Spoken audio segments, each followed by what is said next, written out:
Sering banget kan kita dengar kalau diet itu susah. Katanya sih harus nahan lapar, olahraga gila-gilaan, pokoknya ribet deh. Tapi, gimana kalau aku bilang sebenarnya ada cara diet yang jauh lebih masuk akal dan gampang banget? Yuk kita bongkar bareng-bareng. Pernah nggak sih kamu ngerasa udah ngelakuin semuanya? Udah ngurangin makan, olahraga abis-abisan. Tapi pas ngaca, kok badan rasanya malah jadi lembek ya? Gampang capek pula. Ngeselin banget kan? Rasanya kayak semua usaha tuh sia-sia. Nah, kalau kamu lagi ngerasain ini, tenang, kamu nggak sendirian kok.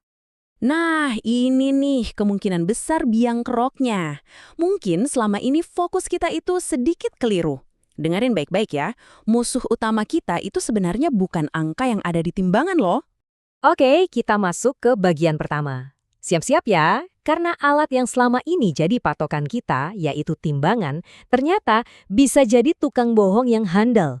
Loh kok bisa? Coba deh bayangin, berat badan kita itu bisa naik turun drastis, cuma dalam sehari. Gila kan? Ini karena banyak banget faktornya.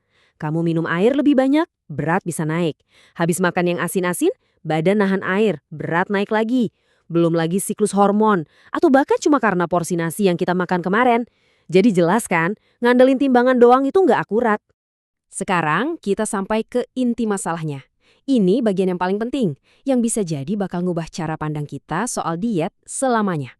Siap ya, kita akan bedah perbedaan besar antara sekedar turun berat badan dengan melunturkan lemak. Biar gampang ngebayanginnya, kita pakai analogi simpel aja. Anggap tubuh kita ini kayak sebuah kamar tidur. Tujuannya kan bikin kamar jadi rapi dan nyaman kan? Nah, kalau kita cuma fokus turun berat badan, itu sama aja kayak kita beresin kamar dengan cara buang semua isinya keluar. Sampahnya sih kebuang, iya, tapi meja, kasur, barang-barang berharga kita, yang di tubuh kita itu ibaratnya otot dan air, ikut kebuang juga. Rugi kan? Sebaliknya, kalau fokus kita melunturkan lemak, kita itu jadi kayak organizer yang pintar. Kita pilah-pilah, yang dibuang cuma sampahnya aja, alias lemak berlebih. Barang berharga kita, yaitu otot, tetap dijaga baik-baik di dalam. Terus, dampaknya ke penampilan gimana? Kalau cuma fokus ke angka timbangan, risikonya kita bisa jadi skinny fat. Tahu kan? Kelihatannya kurus, tapi badan rasanya lembek dan kulitnya kendor karena massa ototnya ikut hilang. Nah, beda cerita kalau fokus kita lunturin lemak. Komposisi tubuh kita jadi lebih baik. Badan jadi lebih kencang, lebih padat, dan terlihat jauh lebih fit. Meskipun bisa jadi angka di timbangannya nggak turun-turun banget. Jadi, yuk kita sama-sama ubah mindsetnya mulai hari ini.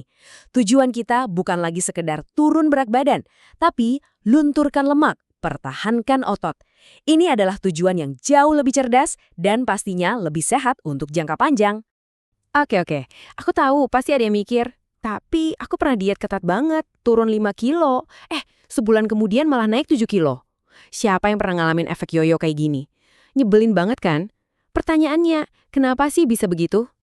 Jawabannya ada di sistem pertahanan tubuh kita yang luar biasa canggih. Gampangnya, bayangin aja metabolisme kita itu kayak termostat pengatur suhu di AC. Jadi gini, pas kita motong kalori terlalu banyak dan terlalu cepat, tubuh kita langsung panik. Dia mikir, waduh ini lagi musim paceklik, lagi kelaparan.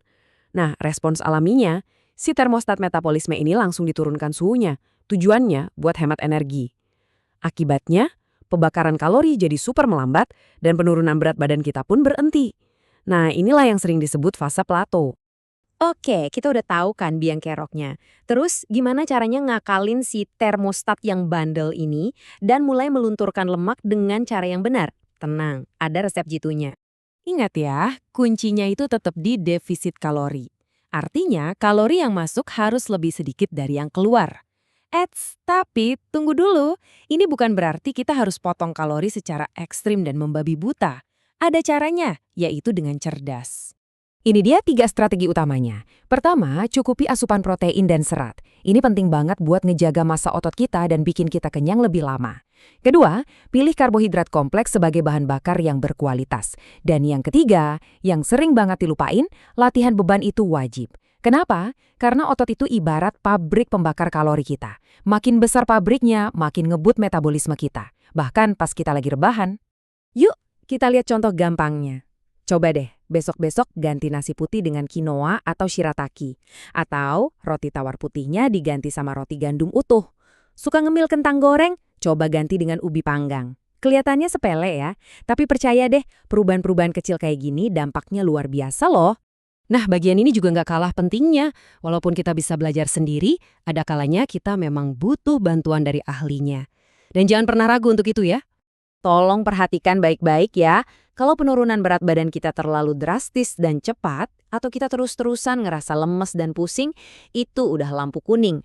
Apalagi kalau hubungan kita sama makanan jadi nggak sehat. Misalnya selalu merasa bersalah setelah makan, itu tandanya kita perlu ngobrol sama ahli. Dan tentunya kalau mau program yang aman dan pas buat tubuh kita, konsultasi ke dokter atau ahli gizi itu pilihan yang paling bijak. Jadi, kesimpulan dari obrolan kita hari ini simpel banget. Proses ini tuh bukan lari sprint, tapi maraton. Kuncinya cuma 2, sabar dan konsisten.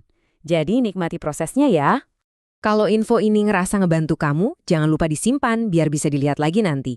Dan coba deh bagikan juga ke orang-orang yang kamu sayang. Siapa tahu mereka juga lagi butuh pencerahan yang sama. Terakhir nih, kalau ada topik kesehatan lain yang bikin kamu penasaran atau bingung, langsung aja tulis di kolom komentar ya. Siapa tahu kita bisa bahas di kesempatan berikutnya. Sampai jumpa!